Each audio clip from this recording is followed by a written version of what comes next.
You're listening to ArTEEtude, a podcast with artists created and produced by Detlef Schlich, a visual artist and ritual designer, living and loving in West Cork, and best known for his essay about the cause and effect of shamanism, art and digital culture.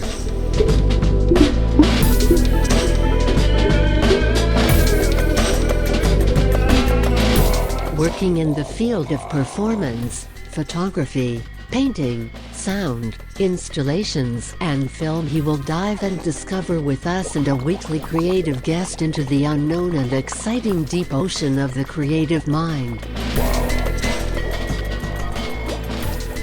This is Detlef Schlich, and today we dive into the unexpected deep ocean of the creative mind together with Stuart Wilde, and I'm so happy to have him here. Hi, Stuart. Hey, Dad.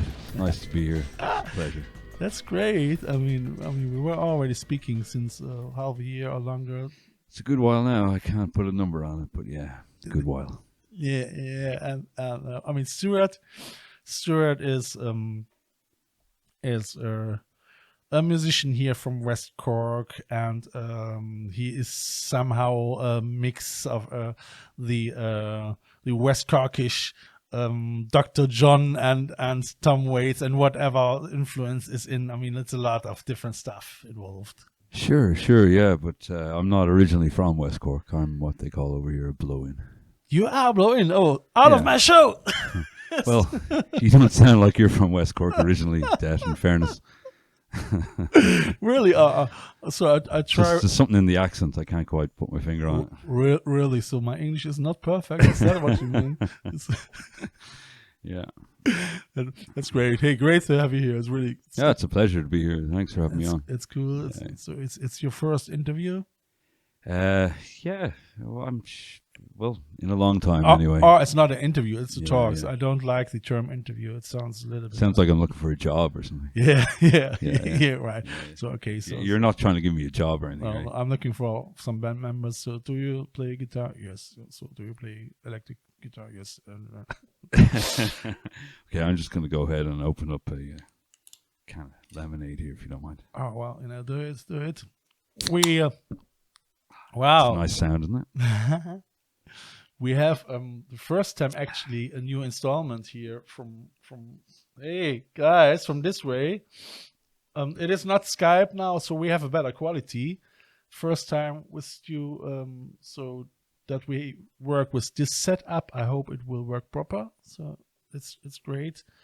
And yes, like always, we have 3 parts, and I thought it would be nice to start in the first part with Stuart about his background, where he is originally from, what he did before, and yeah, so that we all know maybe a little bit more about this musician with his voice. Like, how do they write it in Music Express? A voice like...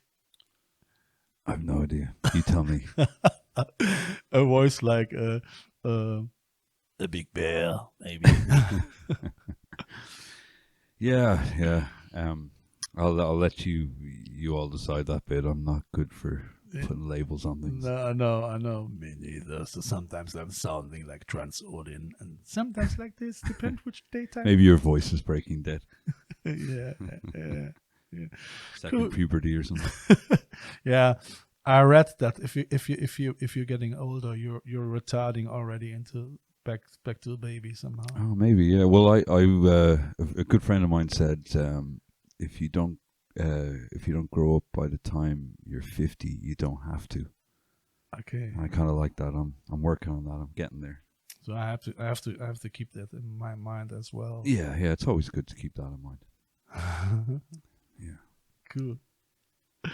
Yeah. So yeah, where I have to tidy now. You guys, you can see here my untidy place. Sorry for that. I couldn't find any time to. So where? Yeah. So you're not from West Cork. Where are you originally from? From County Meath originally. Have you heard of the River Boyne? No. It features in Irish mythology quite prominently. Yeah. It's where the have you heard of the Salmon of Knowledge? The Salmon of Knowledge. Mm. It sounds quite as a mythology, an Yeah. interesting story. You've heard of Fionn McCool, right? Yeah, sort of, but I'm not very familiar with I'm not going to do a lecture on Irish on mythology. but Fionn McCool or Fionn McCool, whatever way you say it, he was involved in a story where the Salmon of Knowledge was caught in the River Boyne, and he was the first one to taste it, and therefore he absorbed all the knowledge of the Salmon of Knowledge, which the Salmon of Knowledge got from the hazelnut of knowledge that came from the hazel tree of knowledge up at the source of the River Boyne. All right. So I grew up where the River Boyne meets the sea, so that's it's in County Meath, but it would be nearest to the town-wise would be nearest to Drogheda, which is in County Louth. Wow. Yeah, so I grew up there. I spent, I guess, 18 years there. I left school, moved to Dublin. It's not far from Dublin. It's But countryside, obviously. yeah, it's just by the sea. You can. I could see the sea and the mouth of the river from my house. So. That sounds as a quite good use somehow. So I mean, at least nature-wide. No, it was a lovely place to grow up. It's quiet. So I think by the time I was 18, I was well ready to get to the city and explore a different side of life, you know. And I stayed there for a good few years. I studied sound engineering. All right. We're in Dublin. In Dublin, yeah. Yeah. And got some experience there back in the days when in studios when they still used reel-to-reel tapes. The reel-to-reel tapes. That was in the 80s or what? 90s. The 90s. Yeah, so you studied in the 90s? Yeah. So like the digital revolution was happening slowly at that time. You already used to work with CDs then in the 90s as well. Sure, yeah, like that was as a listening format, yeah. They as a recording format as well. No, but at the time, like studios were still recording onto reel to reel. Like what you hear so far? Make sure you never miss a show by clicking the subscribe button now. This podcast is made possible by listeners like you. Thank you for your support. Now back to the show. So it was all analog. So yeah, when I learned to edit music before Pro Tools and all that, like sure, I actually had to cut the tape with a razor honestly, blade and stick it back together with sellotape and then play it and make sure it sounded okay. I mean, which is a great practice, isn't it? Sure, yeah. But it's just so much easier now on a computer screen. It is. The undo function is amazing. Just being able to go, I fucked that up. Undo, and you can just keep doing that until it gets right, you know. It's a life changer, isn't it? I mean, it certainly is. It gives completely a different inspiration to music somehow. So yeah, some things are better, some things are worse for it, you know. So sure, that's like technology in general, you know. I mean, but it's definitely like the cost of tape is definitely it's off-putting. It was very expensive, wasn't it? I mean, it was then, it still is now. So yeah, and the more times you record over it, the worse the quality becomes. So yeah, I know. So that was for me my problem as well as I used to work.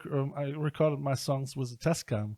Oh, 4-track Tascam. Yeah, I used to have something similar. Yeah. I mean, so you could record 4 tracks, and then if you want to have more backing voices or whatever, you have the second, and the quality is going. Yeah. You know? Yeah. But like, I mean, the size of those tapes is like, you know, like it was a domestic tape. Sure. In the studios, they have the high end. They have for the listeners. I mean, they probably don't know at all. So which size it is? Well, it was like the Beatles would have recorded on 4 tracks, but they had 2 inches of tape. So that's quite a lot. This is 2 inches, and dear listeners are gonna put that as well on YouTube and on the Instagram TV, so you can see now my my both fingers, my thumb and my how are you gonna call this finger? The showing finger? Index finger. My index finger, and you know how big this tape used to be. So it's quite mad. It's but yeah, most people don't use that. It's not a thing anymore for most people. And it's a great revolution to have digital. You know, I mean, what we're doing here today is digital. It opens the world up for a lot more people. Yeah, it's I mean, it's democratized. It's for everyone. Yeah, I mean, it makes it global. You know, it's accessible. It makes it accessible for everyone. You know, that's quite cool. And I mean, I'm happy because I've learned this technology, especially in August, and especially even with open source DAYs like Audacity, it works great. You know, you don't have to buy very expensive equipment anymore. You know, so. Absolutely. Yeah. So, but hey, I'm sure all your listeners aren't nerds, so we won't continue talking tech for too long. Yeah. But it is. We have tech in there as well, so that's the good thing. Yeah. That is me. No, great. Moving swiftly on. Okay, so you used to be in Dublin then there, and and then I got sick of Dublin in around the boom time, and. Looking for somewhere more that felt more like home, you know. So and West Cork was it. Well, it took me a while to find it, but eventually got down here, and the people down here. Met people like-minded, and even ones that aren't like-minded, they seem more accommodating or more open. I don't know. There's an openness down here. Openness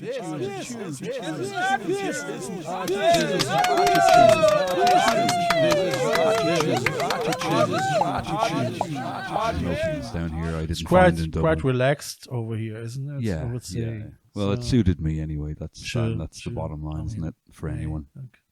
40 years Cologne, you know. So I'm so happy to be on the countryside. I couldn't, and I meet a lot of people who are suffering from different things like anxiety and you know, and they're really getting jealous if they see how people the slow pace over here, you know. I mean, it helps you to stay somehow, not getting too excited.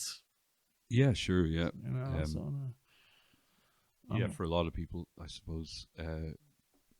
Well, ideally, I would have. I like my time in the city as well still, but I like to be also in the country. So it's nice as a musician to get to travel around a bit and see different environments and stay in different environments and meet different people from different environments. I mean, that's important for me. Inspiration as well, isn't it? Sure, yeah. And plus living on the countryside like this here, it is gig-wise as well. Difficult to get gigs. At this during the COVID thing, now it's difficult everywhere. It doesn't matter where you are; it's hard. I know. Or non-existent, more to the point, you know. It's mad. I know. I mean, yeah. So that's actually, I told her already in a couple of other shows. That's the reason why I started with my podcast, because nothing else works, you know. I mean, sure, yeah.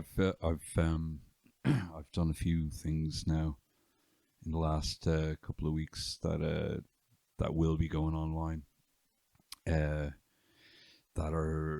They've been funded, and it's with venues. It's with professional video crews and sound crews. And whatnot. So, I'll be doing one next week it'll be recorded next week in Levis's in Ballydehob. But that's already after our show. That probably. Which date is it? Oh, I think it'll air on. I think it's New Year's Eve actually, but I won't record. I'll be recording it next week. The 19th, I think it's next week. The 9th. Okay, but dear listeners, what I gonna do, like always, I gonna put Stuart's contacts web page as well on my description page, and even on Instagram, so you can follow Stuart on Instagram like myself, and you will get informed if you're interested in participating maybe, or just listening online or whatever is possible, so don't worry about that. We stay in contact. That's quite cool. I'd like back to your sound engineering. So you used to work in Dublin, and after you finished your sound engineering, did you work for bands or? I did some. I did do some stuff as it would have been an assistant engineer in studio. Yeah. Back in those days, but then I got involved in some crew work where, kind of like roadie work, So, but local crew in Dublin. Yeah, in and around Dublin. So which band was it? Oh, it was anyone who came through town. But it wasn't, you weren't working directly with the artists. It was kind of more set up on stage. Stage crew. Stage crew for which stages? Well, the Point Depot at the time. It's now called, what's it called now? The Three Arena, is it? Okay. Yeah. All right. RDS festivals, like Oxygen and Slane Castle. All right. So Slane Castle sounds theater work as well. It would have been setting up shows in theaters, I mean, Slane Castle and locations like this sounds like amazing locations. Oh, sure, yeah, it was great. It was great fun, but like anything, you kind of get used to it, and then you're like, while the Red Hot Chili Peppers are playing, you're reading the paper out the back, having a cup of tea, and you don't give a shit, because honestly, yeah, because you're tired. You've been working since like 7:30 in the morning or something, Yeah, sure. So you didn't took the chance to watch the concert. Sometimes, of Chili Peppers. Yeah. Actually, one of my favorite shows ever was it was in Slane Castle. It was the Red Hot Chili Peppers gig, but it was PJ Harvey was opening the show. Yeah, she was fantastic. Yeah, there was something special about that. I think it might have been one of the best gigs I've ever seen. I mean, probably an amazing light show, was it there as well? It was during the day for PJ Harvey, so but she rocked up on stage and she just blew everyone away. It was amazing. Yeah. I mean, so that's quite cool. So that means you were able then on the stage that probably sometimes bands playing more than one day over there. So with Slane Castle, no. It was a one-off thing. It's always one-off, yeah. So you that's good. And did you get booked as well? Maybe sometimes from bands, or probably just from the employer, no? Or well, it was just it was called local crew. You just kind of like you're just stage crew. You're just truck monkeys. We used to call ourselves truck monkeys. Truck monkeys. So you're just emptying trucks and setting up lights and lugging stuff around. It was good fun though. Truck monkeys. It's a good thing. It was a good thing to do in my 20s. And so you did it in your 20s. Yeah, I had fun. But then I moved down here and it wasn't viable anymore. Yeah, I mean, and since then, yeah, I've done all sorts of things, building stone walls and building roofs and carpentry jobs and whatnot. Did you learn carpentry, or did you along the way? Yeah, probably in between if you had to restore your own flat and things like that. Along the way, you learn these things. I know. I mean, I used to build a house in Gulleen in like a an old cottage. And I wasn't builder at all. So it's actually everything is possible, isn't it? Absolutely, yeah. That's. I mean, if you have the possibilities to do that, it's really a gift, because often people just start probably with one job and they don't chance it to do something else, and all of a sudden they're 70, 80 and life is gone, and they wonder what was sure, this. Yeah. Well, I haven't been one for staying in the same job forever too long. This is not my beautiful house. This is not my beautiful wife. Things gone by. Yeah, I'm sure David Byrne would have something to say about that. Yeah. That's Pity we great. can't get him on the phone there now. I don't know, so I forgot his number. So it's he doesn't text me anymore. I don't know why. Maybe I'm singing a song a little bit too awkward or whatever. I don't know. Yeah, that's cool. So you're I mean I still find it interesting doing 10-year stages over here in Ireland, in Dublin. I think people are I mean I think every band from all over the world is coming over to Ireland to play over here for the audience. It's it's a good audience. I mean, it's different than I've played in Germany, and the audiences are, obviously different when you're there.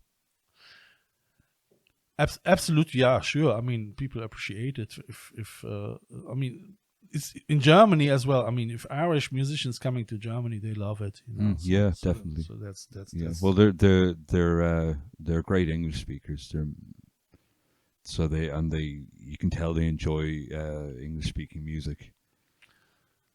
Sure, the Germans they have a lot of English in school. Yeah. More than the French. The German has 5 hours a week. The French has 3. Okay. Plus after the Second World War, they were occupied by the English and by the Americans. So it was dominated by them. So they learned as well, and they don't have this somehow nationalistic feeling inhaled like the French. Because the French, they have a quote in a radio quote. You have to play 50% in French lyrics. Okay, yeah. And that's not available in Germany. So there's no censorship in Germany at all. So we can play 80%, 90 in the radio. So okay, there's a freedom to play. Is there? It is absolutely. And to be honest, to sing in German was in the 70s or in the 80s a little bit awkward. Mm-hmm. I mean, for me as well. I mean, I was texting at the beginning as well, just in English. Mm. And then, because I love you sounds good. Oh, I love you too. Thank you very much. It doesn't roll off the tongue in German the same way, yeah. And they say, ich liebe dich. Yeah. And I mean, it sounds for me nice, but at the time, in the 80s, ich liebe dich sounded a little bit strange, Yeah, fair enough. So that's the reason why everyone was singing English. But if you want to get used to text and do your songs in German, it's just a learning curve, like everything, isn't it? I mean, did you ever try to do a song in Irish? I didn't manage to learn Irish successfully. They didn't teach it very well in school when I was young. It's probably they teach it more in County Kerry, no? Well, if you were, I do remember kids who would go to maybe like Easter camps or summer camps in the Gaeltacht. Yeah. Maybe in Kerry or wherever, and they were the ones who actually had a handle on the language. The way it was taught didn't help people learn it, Yeah, and probably it's as well. If you're young, you have other things in mind than than learning Irish language or English or German or whatever. It's a pity, though. I looking back on it now, I wish I had had access to the language in a better way than it was given to me. I have heard some people say that they teach it better now than they used to. I hope that's true.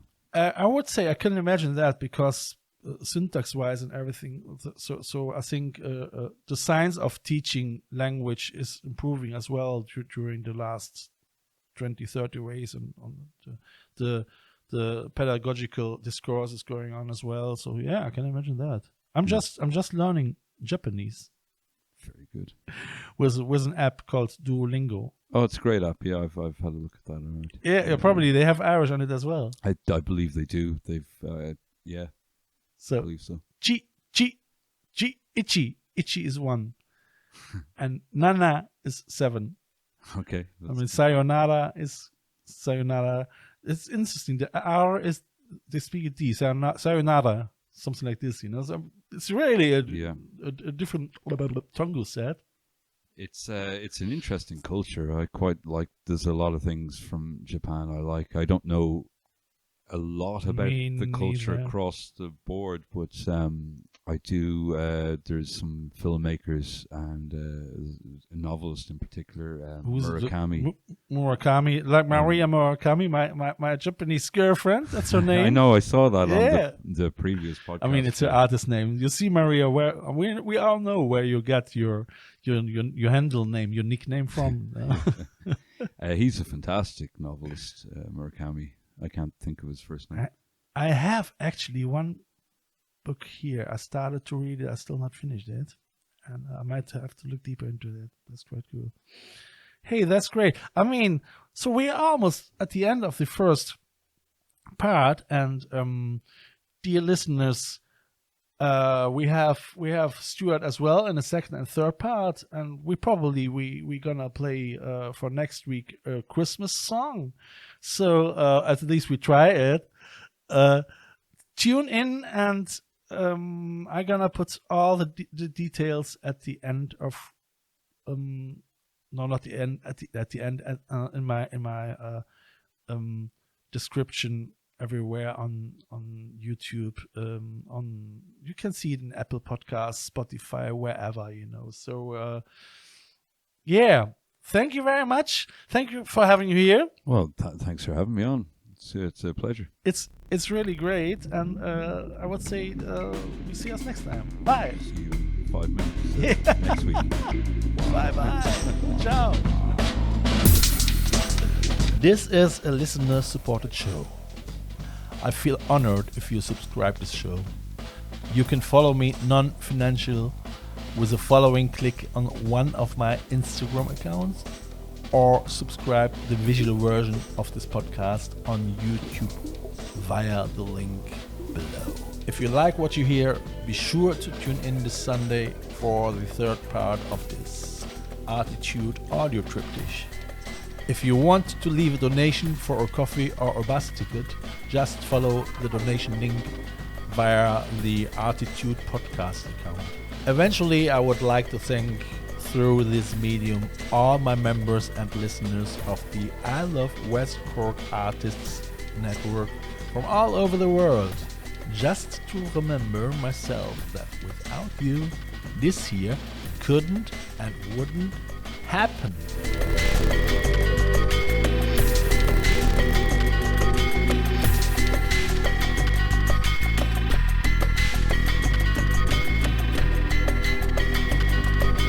You have listened to ArTEEtude, West Cork's first art, fashion and design podcast. ArTEEtude, never so close again. That was too close.